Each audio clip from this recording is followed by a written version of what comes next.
اکرم صلی اللہ علیہ وسلم سے اور نبی اکرم صلی اللہ علیہ وسلم نے اس کے بعد کہا مسلمانوں کو اپنی امت کو ڈرایا کہ ایک انسان کو قبر کے اندر جو سب سے زیادہ عذاب ہوتا ہے وہ پیشاب کے چھینٹوں ہی کی وجہ سے ہوتا ہے. لیکن افسوس سے کہنا پڑتا ہے آج کالجوں کے اندر پڑھنے والے بچے, آج یونیورسٹیوں میں پڑھنے والے بچے آپ دیکھ لیجئے سڑکوں پر کھڑے ہو کر پیشاب کرتے ہوئے نظر آتے ہیں, کیونکہ ان لوگوں نے قرآن و حدیث کی تعلیم تو لی ہی نہیں. اگر وہ قرآن و حدیث کی تعلیم لیتے, اگر وہ قرآن و حدیث کی تعلیم سے مستفید ہوتے تو وہ لوگ کبھی بھی کھڑے ہو کر پیشاب نہیں کرتے. یہی وجہ ہے کہ آج مسلم بچے جن کی عمر 18 سال 20 سال ہو چکی ہے اس کے باوجود وہ کھڑے ہو کر پیشاب کرتے ہیں. کیوں؟ کیونکہ ان لوگوں نے ابھی تک وہ قرآن و حدیث کی تعلیم سے مستفید نہیں ہوئے, وہ قرآن و حدیث کی تعلیم سے دور ہیں. آپ سوچیں جو کھڑے ہو کر پیشاب کرتے ہیں تو یہ کس طرح سے قبر میں جواب دیں گے ربی اللہ, میرا رب اللہ ہے, دین اسلامی, میرا دین اسلام ہے, یہ اللہ رب العالمین یہ فرشتوں کے سامنے کس طرح سے جواب دے دیں گے. ان لوگوں کو ابھی پیشاب کرنے کا طریقہ نہیں آتا ہے, یہ اسلام سے اتنے دور ہو چکے ہیں, ان لوگوں کو یہ معلوم نہیں ہے کہ پیشاب کیا جائے تو کس حالت میں کیا جائے. اور کسی سے کہا جائے تو کہتے ہیں کہ یہ کہاں سے ثابت ہے کہ بیٹھ کر پیشاب کرنا سنت ہے. نبی اکرم صلی اللہ علیہ وسلم نے بھی تو کھڑے ہو کر پیشاب کیا تھا. نبی اکرم صلی اللہ علیہ وسلم نے طریقہ بتلایا ہے پیشاب کرنے کا بھی.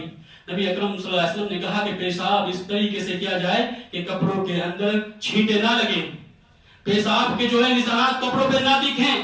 اور ظاہر سی بات ہے جب ایک انسان مٹی پر کھڑے ہو کر پیشاب کرے گا تو پیشاب کی چھینٹیں تو ظاہر سی بات ہے اس کے کپڑوں پہ ہی لگے گی. اگر وہ بیٹھ کر پیشاب کرے گا تو اس کے کپڑوں پہ پیشاب کی چھینٹیں نہیں لگیں گی. ہاں ہم مانتے ہیں یہ چیز نبی اکرم صلی اللہ علیہ وسلم نے کھڑے ہو کر پیشاب کیا. ہم یہ بھی مانتے ہیں جو نبی اکرم صلی اللہ علیہ وسلم نے کھڑے ہو کر پیشاب کیا.